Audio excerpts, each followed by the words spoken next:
Hello, Booktube. So it's been just over a year since I started this channel, and I realized I was coming up to my 100th video as well. And so I thought it would be kind of fun to do my 100th video and kind of take care of a lot of things all in one video here. Now, I have never done any book tags, and I realized there's probably not a lot that people actually know about me. So in the beginning of this video, I'm doing this intro, and I'm going to talk a little bit about myself and my reading background, some personal things. Then I'm going to go into what got me to start this channel and maybe why you might want to start a channel such as this or get into the Booktube community in one way or another. Then I was going to go through some of the pros and cons of having a channel. And then in the end, I'm just going to talk about kind of the future of this channel going forward. So I guess first off, let me introduce myself officially. My name is Ira, and I'll give you just a little brief background of my life a little bit. So I was born in Alaska, but my parents moved when I was 3, so I don't really remember much. We lived in Harrisburg, Pennsylvania for about 8 years. And then when I was 11, we moved to Northern California, a little town called Grass Valley, which is kind of in the foothills going up into the Sierra Nevada mountains. And this is where I went to middle school and high school, kind of my coming of age years. Still in contact with all my best friends that I met at this time in my life. Very formative years of my life. And then when I was 19, my uncle was driving through in an orange Dodge van, and he was heading back up to Alaska, and I didn't have much going on, and I hopped in the van with him and we rode up to Alaska, and I ended up spending the next 25 years of my adult life up in Alaska. And then about 2019, me and my wife moved to Montana to be closer to her family, who's all pretty much here in Montana. So that's that. From the age of 15, I worked at grocery stores for about 15 years. And then around age 30, I met my wife. I went back to college. I got a 2-year degree in drafting. It's an associate's in architectural and engineering technology. I got a job at an engineering company in Anchorage, Alaska, who does work for the North Slope oil and gas fields. And I've worked in the industry ever since. I went back and got my bachelor's of science in construction management. Even though I work for an engineering company, I don't do a lot of construction management. I have worked on some construction jobs, but mostly what I do is, actually my official title is instrumentation and controls system designer. So I work with engineers and we lay out control systems for oil and gas facilities. We also deal with like automations and stuff like that. So this kind of was a natural thing for me. When you see a lot of my videos, I would have said I'm into the harder science of science fiction. But we'll get back into that a little bit. So that's what I've been doing ever since. I work remote down here in Montana. I go up every once in a while maybe to Alaska for work, but pretty much work from home. My passions besides hanging out with family and friends is reading, of course, and just getting out in nature. I run, hike, bike, kayaks, cross-country ski, basically any human-powered outdoor activities, all 4 seasons. Living in Alaska, you had no choice if you wanted to go outside. So I've got a lot of cold weather experience and know how to get along out there in the cold. So that's kind of that. For reading, I remember having to read in school, and 2 books stood out. Where the Red Fern Grows, and because I cried in that book, and The Outsiders, which also made me cry. But then around age probably 14 or 15, I bought my first book that I actually wanted to read in my own spare time. So this was like the late 80s.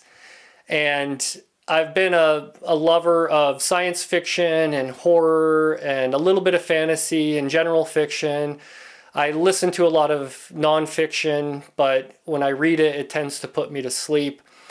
I think it has to do with I can I can listen to nonfiction. It almost reminds me of being in college and listening to professors or instructors teaching me. So I can listen to nonfiction well, but I don't really comprehend fiction in audiobook format for some reason. So I do all of my reading in a real book or ebooks sometimes. And the only thing I really audiobook as far as fiction goes is like rereads. So, I've kind of had my ups and downs through reading my whole life, but I've always been a lover of reading. I actually like the act of reading and the payoff as well. In around 2003 to maybe 2008, I ran an online bookstore out of Alaska on eBay mostly. I had a website as well. Chances are, if you were buying anything Stephen King related, Easton Press, sign limited books from publishers like Cemetery Dance, Gauntlet Press, Subterranean Press, Donald M. Grant, I was buying and selling a lot of those books. I probably sold a book to you maybe at that time. My first company name, I guess you want to call it, was First Chapter Books. And then later I changed it to Sign Limited books. So kind of got out of that when I got back into once I graduated college and started working full-time in the industry. But always kind of kept reading on and off since then. And then around the pandemic, it kind of definitely re-sparked my love of reading, and I started reading a lot more again. So that's kind of my background there. Now, the reason I started this channel was about a year ago. I was getting into reading a lot more, and I was stumbling across all these fantasy channels, and it didn't seem like there was a lot of science fiction channels. And it seemed like there was even less science fiction channels that were focusing on more of the classic side of science fiction, which has always kind of been my love. And so I decided to just start making some videos, and I didn't really know how I was going to do it or anything like that. I kind of grabbed a list of some bulleted items. My first book I reviewed was one of my all-time favorites, The Star Is My Destination by Alfred Bester. And I just used my phone. I didn't buy any equipment. And I tried making that video so many times, and I got frustrated, and I told my wife I'm not going to do this.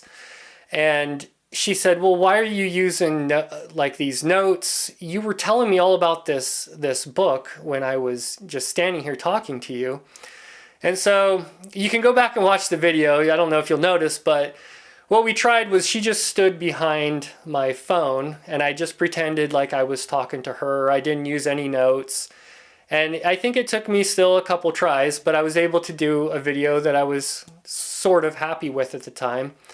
And so that kind of became my style. Whenever I'm like looking at notes, it seems to take me out of my mind or take me out of the moment.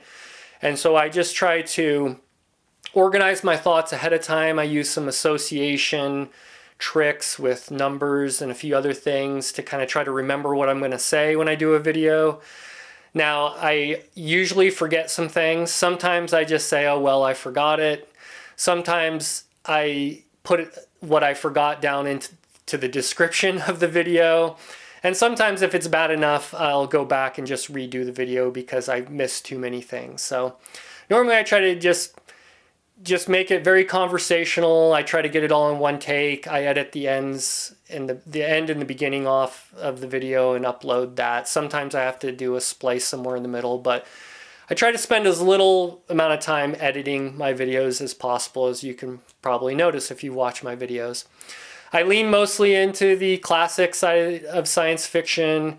Like I said, I would have, a couple years ago, I would have told you I was more into the hard science fiction and things about, astrophysics and physics and space travel and all these kind of things. But I don't know if it's just because my reading is expanding or if I'm getting older, but the new wave of science fiction where they were talking about all kinds of other things, including philosophy and psychology and sex and drugs and genders, I'm really starting to enjoy that side of the genre too, which a few years ago I kind of avoided a lot of those kind of books. So I'm broadening my reading, and I'm just enjoying the whole process so far.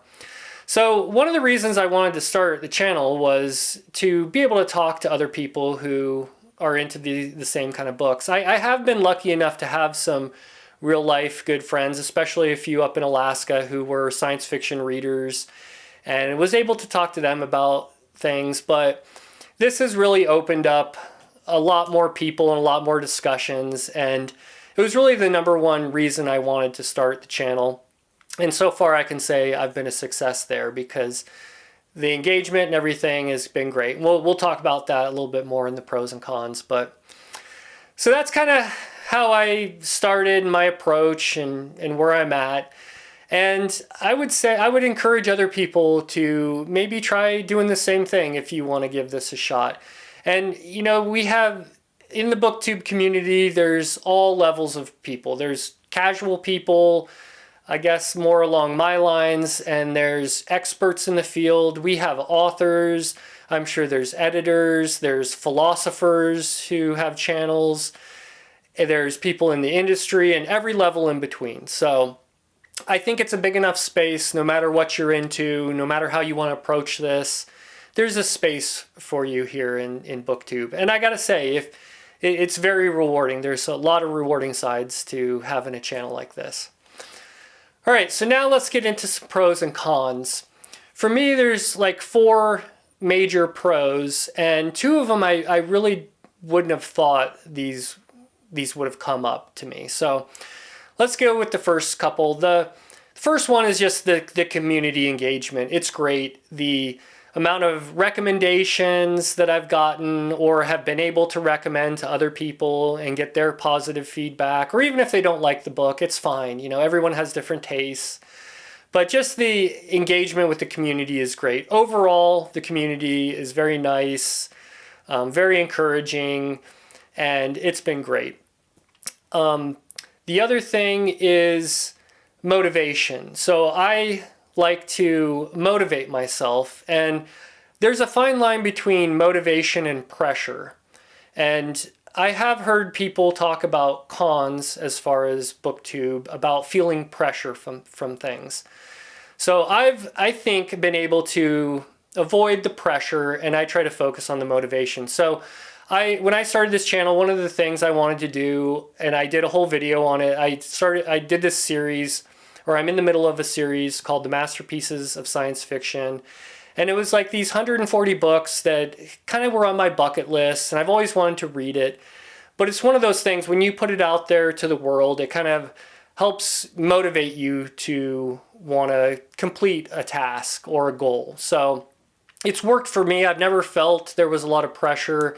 I thought maybe at first I would be going through this list of books a little quicker.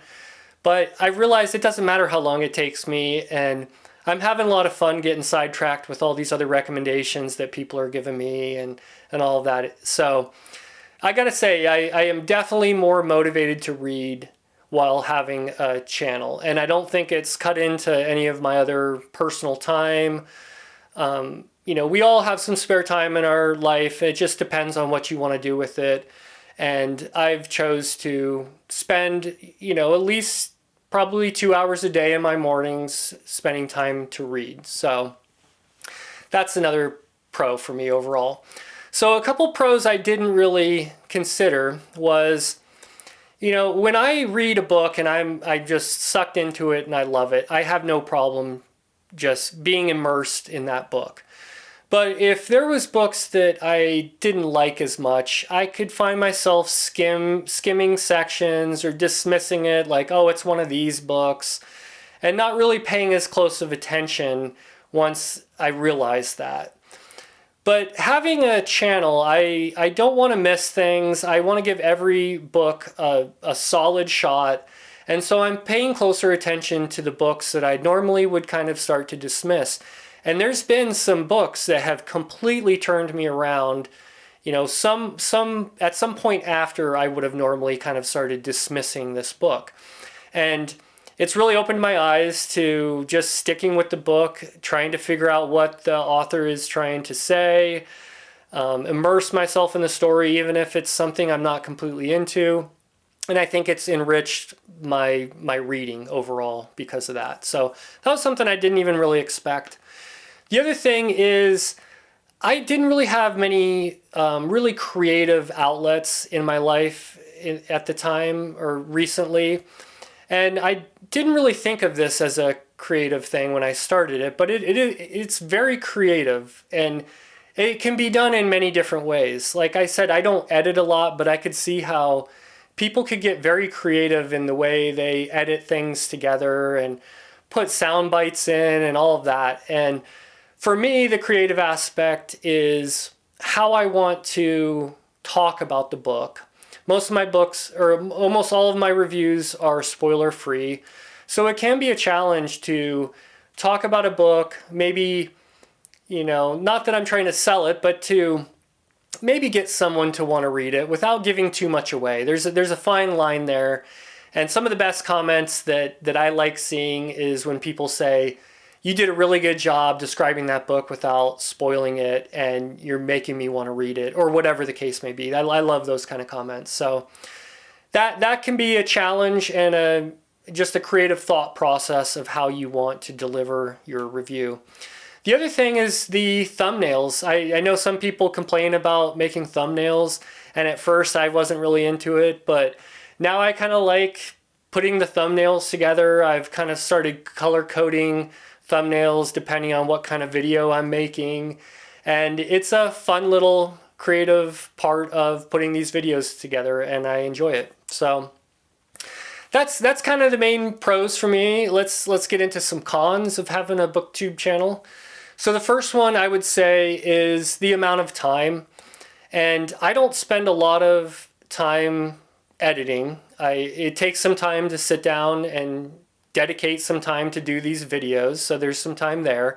Sometimes I have to film it multiple times, so there's some time there, and then you have to kind of proofread it or proof review it. There's a little bit of editing I do regardless. It just takes a little bit of time, but so far I have a pretty good balance. I wouldn't say it takes me longer than 15 or 20 minutes to do my whole process to get a video uploaded, besides the time it takes just to watch it. So however long the video is, plus another 15 to 20 minutes. So some people take 40 hours to edit one video.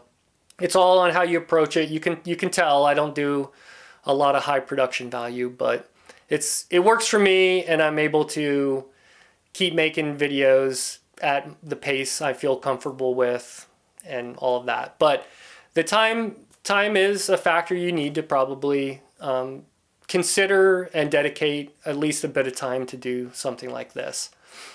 Now, the other thing is just, it should go without saying, but whenever you put something out in the world, and especially on the internet, you're going to probably get some criticism or have some comments that are maybe mean-spirited or whatever the case may be. And as many good comments as you get, it's the bad ones that always stick out.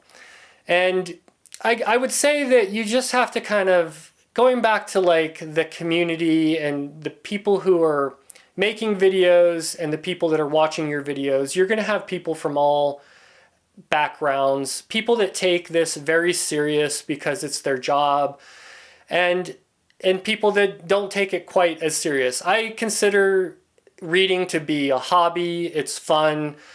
I don't take any of it too seriously. I have had very serious, deep experiences with books, but those aren't the kind of things I like to talk about. Everyone has unique takes on things, and I kind of avoid conflict in general. So you will get some criticism at some point, I'm sure of it. And, just do the best you can to, just roll with it, and kill them with kindness is a good one.